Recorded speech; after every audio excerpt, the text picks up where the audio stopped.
Imagine standing alone against the might of an empire and refusing to bow. His name was Kale. He did not inherit a crown, land, or privilege. He inherited scars. From his earliest memory, he understood pain before comfort, hunger before fullness, and fear before hope. The empire that ruled his world did not ask for loyalty, it demanded obedience. And for most people, survival meant kneeling. Kale learned early that the empire's greatest weapon was not its legions, its banners, or its steel. It was despair. Despair that whispered, "You are small. You are powerless. You cannot win." That whisper followed him through his childhood, through the slave markets, through the long nights when he wondered if life was meant to be nothing more than endurance. But deep inside him, quieter than fear yet stronger than pain, lived a single and yielding thought: "I will not bow." When Kale was taken to the arenas, the empire believed it had finally broken him. Gladiators were entertainment, symbols of dominance. They fought so the empire could feel powerful. They died so the crowd could cheer. Every match was meant to teach the same lesson: resistance is futile. Obedience keeps you alive. Kale fought because he had to, but he watched everything. He studied the guards, the trainers, the arrogance of those who believed themselves untouchable. He learned that power grows careless when it thinks it is absolute. In the arena, Kale discovered something dangerous. Each time he survived, the crowd roared not just for blood, but for courage. He saw eyes light up when a fighter refused to fall. He realized then that people, even those who served the empire, were starving for symbols of defiance. Strength, he learned, is magnetic. Courage spreads. Among the slaves, Kale spoke quietly. He did not promise victory. He promised dignity. He told them that kneeling might prolong their lives, but it would shorten their souls. At first, many were afraid. Fear had been their companion for too long, but fear is heavy. And hope, even a small amount, can feel like freedom.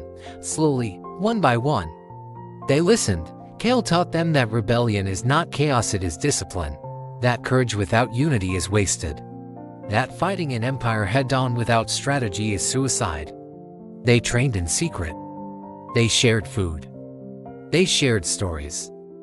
Broken men and women began to stand taller.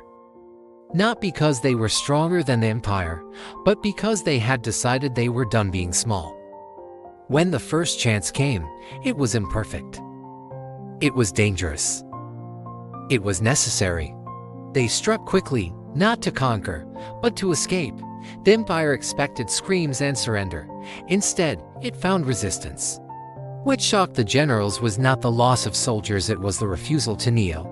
These were slaves. They were not supposed to believe in themselves. As they fled into the mountains, hunted and outnumbered, Kale faced his own doubts. Leadership is lonely. Every decision carried weight. Every death felt personal. There were nights when fear returned, whispering that the empire was too vast, too powerful, too inevitable. But Kale remembered the arena. He remembered how inevitability shatters the moment someone defies it. The empire sent legions. Armor gleamed. Banners waved. They came with confidence, certain that fear would finish what swords had started. But Kale's followers had learned something the empire never could. When you have already lost everything, you are free. They fought not for conquest, but for meaning. Every stand they made told the same story: we choose freedom, even if it costs us everything. Villages began to whisper Kale's name, not as a king, but as a reminder. Soldiers began to hesitate, not because Kale was unbeatable, but because his defiance asked a dangerous question: why do you kneel? Empires crumble not when they lose battles, but when their people lose belief. Kale grew into his role not through ambition, but through responsibility. He listened, he learned, he reminded his people again and again that their strength came from unity, that fear could not be eliminated, only mastered, that freedom is not given, it is taken, defended, and earned daily. As the rebellion grew, so did the empire's fury. They offered deals, then threats, then annihilation. Kale was offered comfort, status, even command if he would kneel. The offer tempted many. Life could be easier, safer, longer. Kale did not judge them for the temptation. But he refused. Because kneeling once would teach the world that courage is negotiable. The final confrontation was inevitable. The Empire brought everything it had. Kale stood before his people, knowing that victory was uncertain, but purpose was not. He did not promise survival. He promised meaning. He told them that empires fall, but courage echoes. That history remembers those who stand, not those who kneel. The battle was brutal. Losses were heavy. But something extraordinary happened.